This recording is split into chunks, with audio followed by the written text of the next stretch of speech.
to start with, I've got a good friend of mine called Dave, also known as Asbury Park or Asbury Clarke on YouTube. Check his channel out, Asbury Clarke or Asbury Park, Asbury Clarke, but it's Dave, right? To me and to us it's Dave, and I want to introduce Dave, who's going to be reading you some of his poems. So Dave, welcome all one. Thank you very much, sir.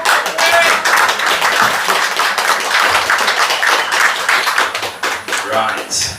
Well, what I'm going to do is I'm going to start at the end and return back to the beginning some 3 years ago. And they all cover all of Terry's adventures. Sorry. And I could think of alternatives to describe them, but we'll cover them all. And most people will be familiar with some of this material. So we're going to start off where we are now with Terry's Sunday service. 14 Boogie Woogie and Gospel Hits. Who can remember all nighters at CBGB's, the greater good of the music biz? It's the A&R men and they are in a tiz. A package landed on the desks of the record execs. Brown envelopes and offers to take 5 blank checks. Hand delivered by a lookalike of Toulouse-Lautrec, a disguised Abe Brubeck. On the French label, Garde du Nord, the chairman declared, Sacré Bleu, it's a Rouge record. 2 of them, twice the reward.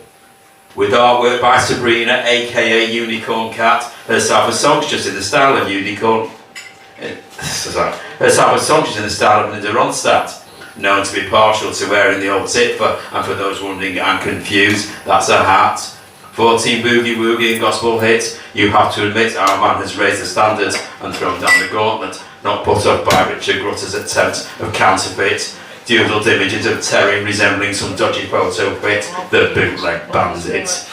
Alias Smith and Jones theming at number 8. In matters of music, he has one big mate, whilst I'm from Cardiff, unavailable for the big solo guitar riff. Slowhand got the nod, now he's left to think, well what if? A last lost out too for backing vocals to Mel and Griff, though Wood later claimed self-defence when he shot Long Trevor's, the sheriff. We know when it comes to matters of self-publicity, Terry is the epitome of modesty, pushing his Sunday service with great tenacity, never one to miss an opportunity. He's been down to Sevendale's Market with Cadillac Roy. They've hatched a plan, a strategic new ploy, selling every copy with a free bucket full of joy, joined by the traditional market call of Corroidals, Oi Oi Savoy and this little light of mine, blasted over the tannoy. Now a double album on red vinyl could well have been recorded in Nashville, Muswell Hill, or even Southsea Bill, though much closer to home at the Hackney Road studio. Quality audio, move over Guy Garvey and Elbow, what do they know? Plugging it on his channel, Rob James declares, is there anybody left who doesn't know it's available on bandcamp.com? Meanwhile, putting up reverse charge calls from Maine via British Telecom and Schneid Grutter's fakes on CD-ROM. God only knows where they've come from.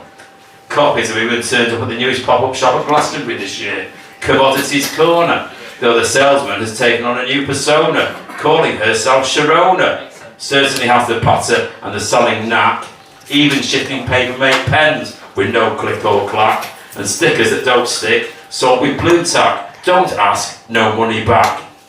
It's Terry's chief lieutenant, but there's no getting away from that Brummie accent. Put one in the chat and get your name called out, it goes with marked absent. 250 limited edition copies on a first come first served basis, though he'll reject any pleas for a copy gratis. Though for the ladies, they offer a free kiss, and for the boys, a blast of Largo by Dvorak from the Alpha Hovis. Thank you.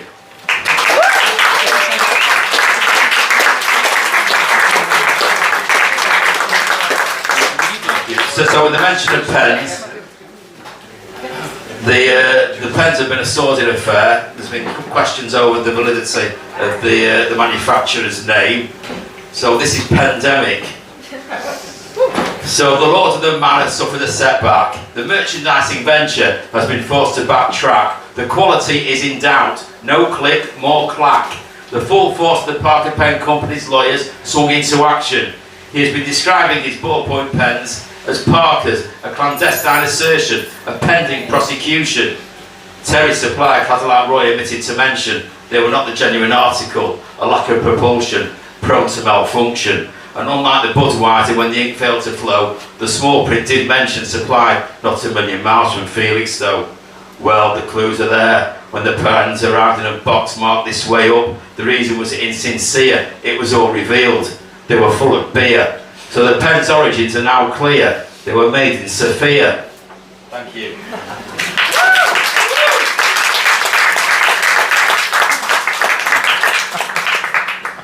Some time ago, Terry managed to get himself a title. How he managed to do it, God only knows.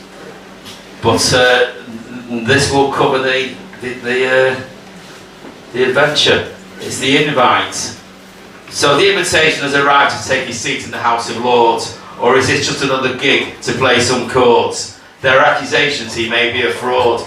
The documents have been referred to MI5. They now consider, no doubt, it's a contrive, an attempt to hoodwink or perhaps a bribe. The select committee examine the evidence. There are financial irregularities, super chats unspent in the bank, a lack of benevolence. Is it missing a sixpence or tax avoidance? This House of Lords is a pub in Charing Cross where you can buy fake papers under the counter next door in Argos. And now is a good time to mention his love of Demis Roussos.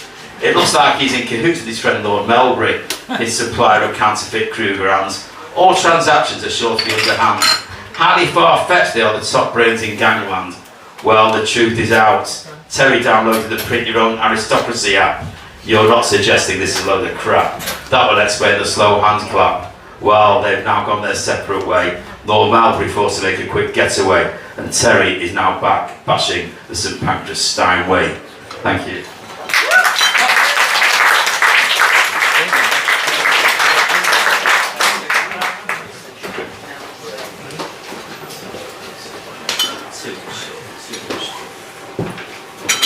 We'll do this. No particular order.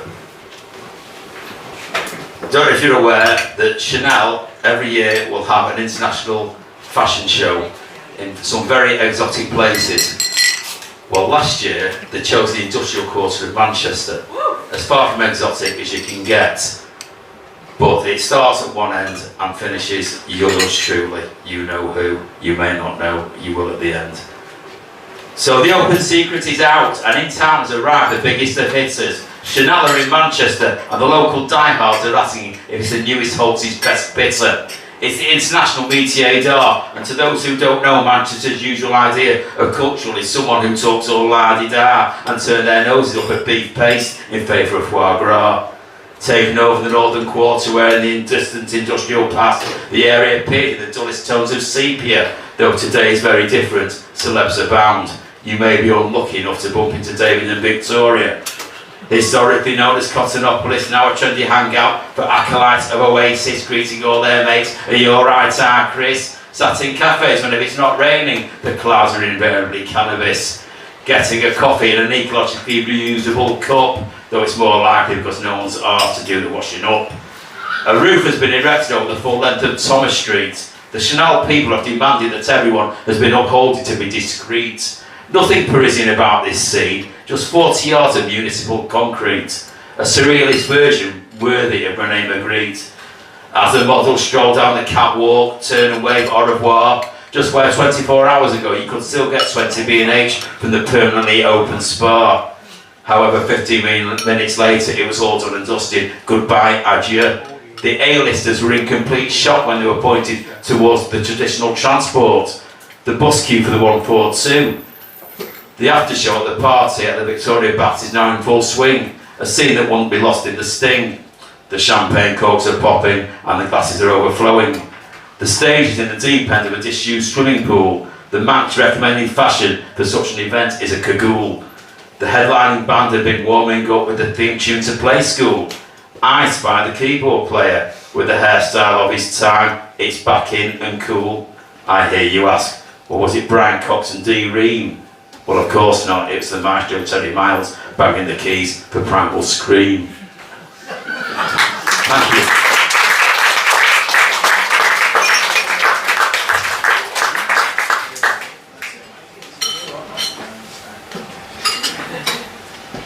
Right, another one. You might have noticed some of the videos of Terry in some brand new attire. in yellow. Thank you for your attire, Terry. Courtesy of Primark.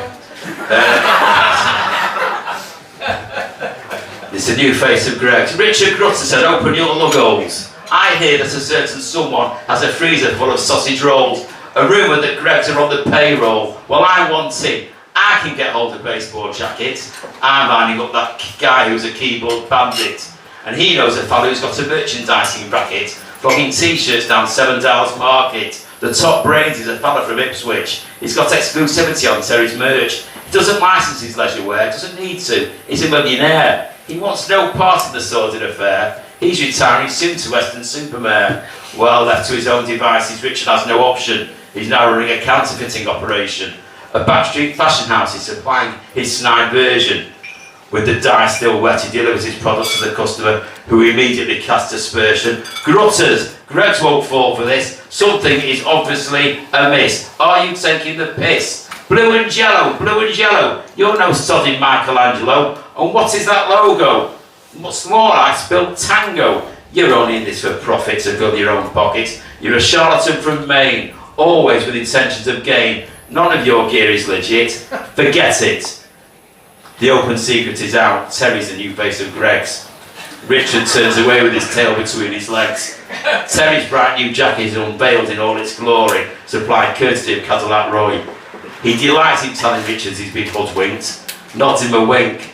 Roy laughs, telling him it was bought in Primark. Grutters, you are a black market shark. Terry's kept you in the dark. While Richard slinks away. It's all been too tawdry. Has anyone got his sausage roll? I'm hungry. Thank you.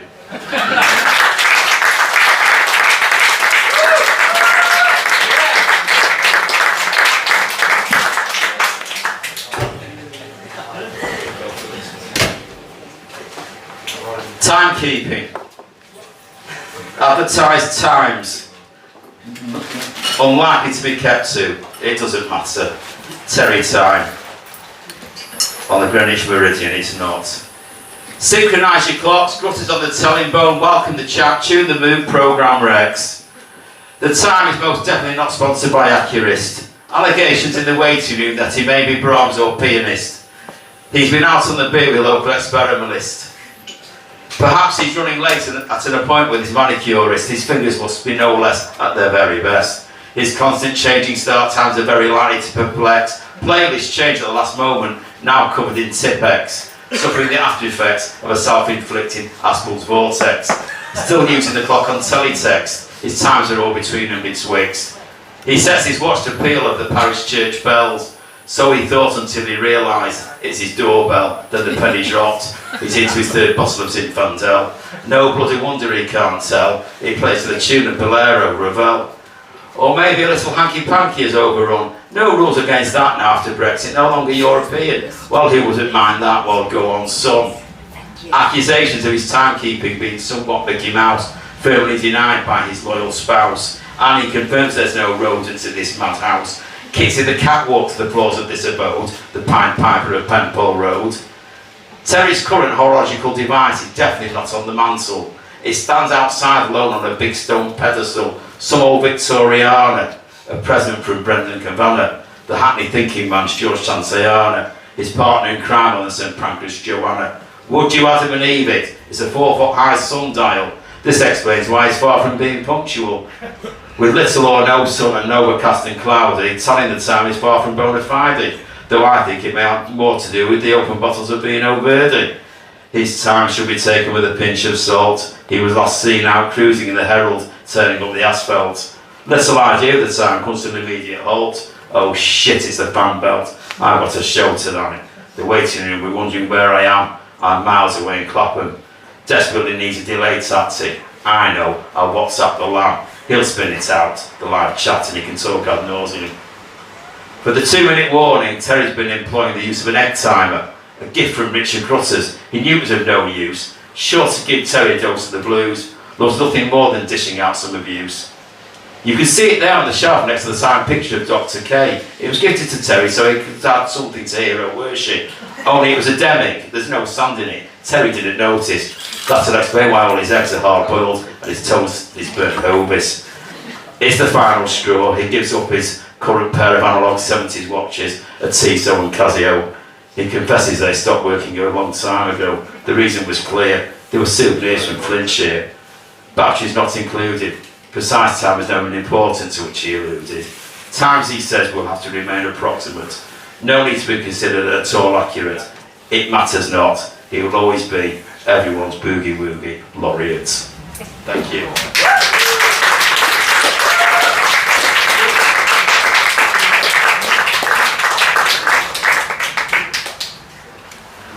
Can I have one more?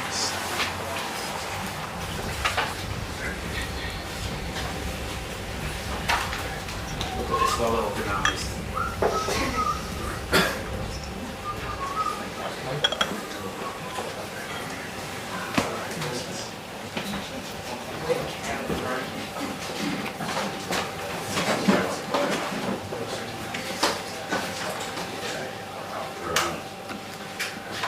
There was a discussion whether or not Terry will do a rap regarding Richard Grutters, and asked the audience to make their choice. So here we go. It's the Great Grutters Rap Referendum, Grexit. Hold the front page, Terry's book, Grutters Rap, to the vote. The bookies are out, so it's online at the toe. The voting is very tight. The yes and no camps are in a dogfight. Attempt to put the opposition out of sight. Doctoring voting slips with smudges and graphite. Makes Brexit look like a back page story. Many say bigger than any morning glory. It's been discussed in the highest of places and causing a right furore. The jury's still out on Richard Grutters. For some he's like Marmite and oysters, or is he just one of Terry's nutters? A constant live stream disruptor, though not without his supporters. If his demands aren't met, he's happy to besmirch Terry all over the media and Reuters. He's been laundering the money from his Terry's counterfeit CD operation at cash converters. Looks like he's been taking the balance in frankfurters. Though Richard is of few words, he's always certain to be absurd. He remains undeterred, though the thumbnail picture of him, some say, should be permanently blurred. The Grutters Rap is what it is, you've got to get the YouTube views. The Grutters Rap is what it is, just got to get the YouTube views. The man who's little or no need for any shampoo, a clandestine hero worship of the merchandising king. He's had a Cadillac Roy tattoo, together with his purloined famous red jacket, adorning a bronze, life-size statue. Well, who knew? With his reverse charge calls from Maine, his rhetoric in the chat is high octane. Richard is cheaply promoting and demanding subs for his new bootleg Grutters fanzine. He tells Terry he's the man people want, he's the new Springsteen. YouTube, who adjudicators have been tipped off and are investigating accusations of vote rigging. Two centres have been identified as of interest. Coincidentally, both towns are named Bangor. For one man, rap is the musical last straw.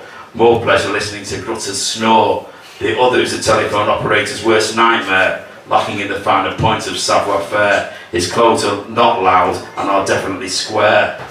Though the uninitiated balk at the idea of the inclusion of the music genre rap, I have to tell you I will defend it against all accusations of those who say it's crap. Wham, Ant and Wicker all put it on the mainstream music map, like the finest poets, Sugar Hill Gang, Grandmaster Flash, LL Cool J, Tone Loc and De La Soul are all fine wordsmiths of rap.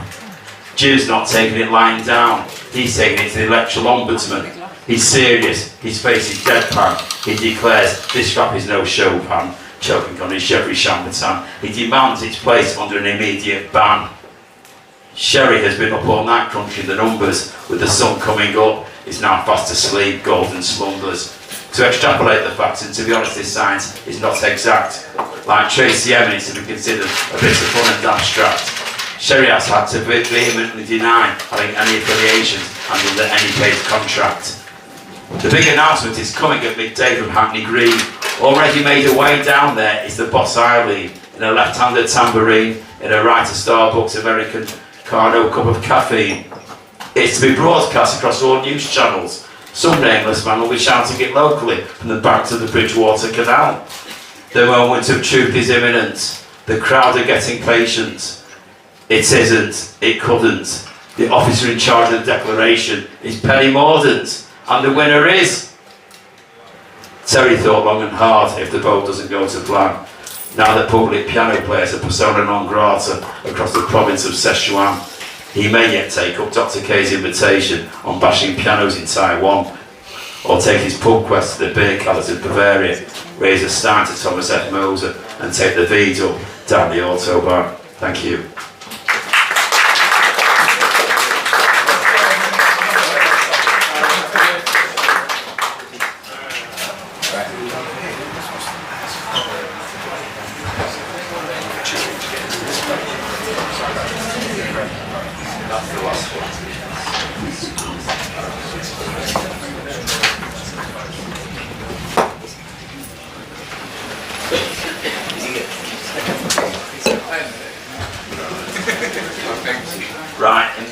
Right, this is an old one. It was just a little ditty, and it's a poem for Elsie. You may remember this. On a Saturday night, prompt on 6, Elsie arrives with her musical tricks. Opens up with Royals as expected, as a precursor to the tune selected. Covers of Kiss Me and Daisy Bell, followed by Brand New Key and All Is Well. In the corner, Terry's suit shines bright on a hanger. I hear you shout a duet, please. Don't look back in anger. The crowd demands it's not enough, so we're getting our finale, a dragon called Puff. As Elsie exits stage right, she's dressed up to the nines to be dancing all night. On her departure, forgets a Fanta and fruit pastel. Cool, blimey, she's off to party, the Elephant and Castle. Thank you.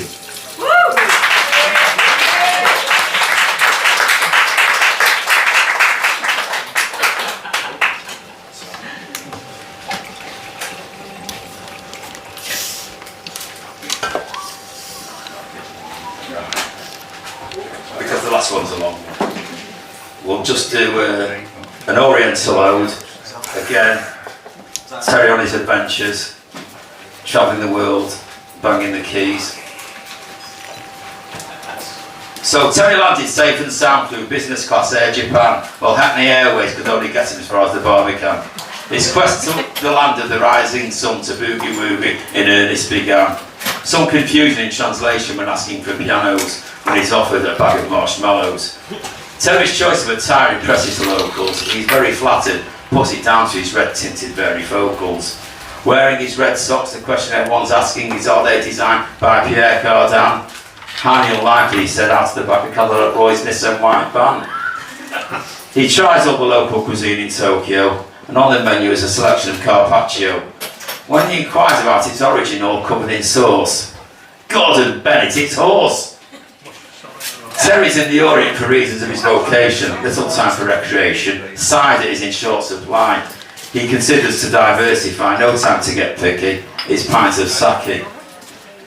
Terry's always spoken about Nagasaki, though when asked where particularly, his guide was cranky, for he replied Kendo Nagasaki, and I love Kawasaki, teriyaki, and all things wacky, not backy. He's tickling the keyboard to primal scream. Yes, that's him in a kimono. What, do you really looks more like Yoko Ono? It must be his hair. No need for blow cream, our man of savoir-faire. Terry's been admiring Bobby Gillespie's hair from afar, from behind the Yamaha, with a view just of it, the man and his guitar. He will expand further when he writes his memoir. Thank you.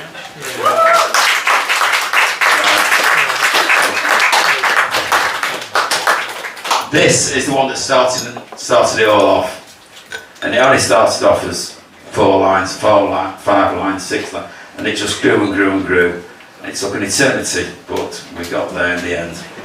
And it starts off very nicely and descends into complete, well, it descends. And I'll dedicate this to Chris Kay, who was the custodian of the Penpole Palm, and this is the parable of the Penpole Palm. The people peered and politely pointed, practically palpitating at the pathetically plucked and pruned palm. Pedestrians puzzled and perplexed at the pile of the funded parched and perished blooms, prone and prostrate on the pavement. Panic percolated and pandemonium proliferated. The palm was poorly, very poorly. The palm's protectors pondered its perdition. The prognosis was poor, post-mortem pending. No paracetamol, potion, pill or panacea could prevent the pain. The public took pity, put pen to paper. Prosecute the perpetrator, the protesters' pipes. Porridge, yes prison, with no prospect of pardon or parole, is the preferred punishment.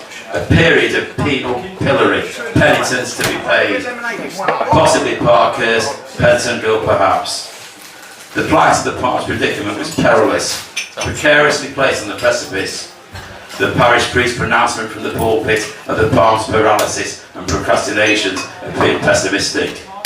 The parishioners proposed a prayer, a pledge, a promise. Perchance a pulse. Post-mortem postponed. The Palm's passport to purgatory has been promptly placed on pause, permanently. The proclamation from the pews proved positive. A premonition of prudent patience predicted the prize Palm's passage to paradise in perpetuity. Like a proud peacock parading and posing in all its pomp, the Palm produced priceless, peerless, precious, pristine, perfect plumes. The protagonist's persistence and perseverance prevailed. The Palm's preservation is now perennial. Privately and personally, a papal prayer from our Pontiff the Pope put the Palm on the path to prosper in peace. Praise be, amen. And the moral? Don't piss off the Penfold Parish Palm. So, the tree's okay. So there's a little party afterwards. The Portman pulled up punctually at 5 p.m. on the St Pancras platform. Performers Pete Postlethwaite, Pete Perrott and Philippity joined the pageant and purveyors of the Penfold Palm, who poured out onto the plaza and pitched up with the pilgrimage of the Palm's prophets, plaudits and passers-by, and pootled along the Penfold pavement, very well presented in paisley pattern pullovers, patch pocket pants and plimsolls procured from Primark. Picnics on bucket pies and pasties, pecan, puff pastries and profiteroles on paper plates pilfered from the pantry of Patisserie Valerie. Played poker, puffed on panatellas and got pissed on pints of Aspel's Pernod Pims and pina coladas. As the party poppers popped, the platoon party pole dance, pranced and pogos, Pulp Prodigy, Primal Scream and the Proclaimers pumped out on the Panasonic. The paralytic projectile puked in the plant pots of purple pansies and pelargoniums, puddles of piddle pooled in the porticos, while a promiscuous pair of paramours, passionately procreating in a Peugeot, performed the pushbike song on the pink piccolo and then propelled puncture prophylactics into the privet by the porches on the Penfold Promenade. Until PC Plod passed by, perusing and patrolling the precinct in Panther cars, parked up, pepper sprayed and pronounced the partying over. Participation and pleasure is prohibited. The police provocation ending the proceedings prematurely. Pronto. The police presence perverted and prejudiced the patrons' presence. The prime press and paparazzi provided plentiful pertinent proof of the perjury in pictures and print in the papers. The Penfold Post. To praise the police portrait from the paragraphs published, the Penfold Party people, a pretentious posh billet, pampered and breathed with the pungent perfume of petunia, permeating with all the personality of plodding palm puppets, pinging out on pulled pork paninis and brumper sanders with poppadoms, partaking in pure out pastimes like pass the parcel, purported the police. Perturbed the prerogative of Penfold Parish President Paganucci and his prefects Page, Petiet, Perkins, Pixibon and Potter presided over the post-party police performance, a pantomime with prevarications and platitudes, pernicious propaganda and petulant paranoia as a prerequisite to puddle their pompous plastic permits as permission to patronise the Penfold Party personnel. Peck and provocateur local experimentalist, it's a probe the patently primitive, pernickety, pedantic, pitiless, petty policing. His personal premise is to prepare and promote protest, to petition and ponder powerful police pressure and prick the poisonous bus of pandering politicians and preposterous parliamentary privileges and expenses. After a protracted period of purification and a persuasive plea from the plaintiff, progressive policies and protocols pursued the push for the perpetrator's probation. Penitence has been paid. The closing prayer, the tree's alive. Thank you very much.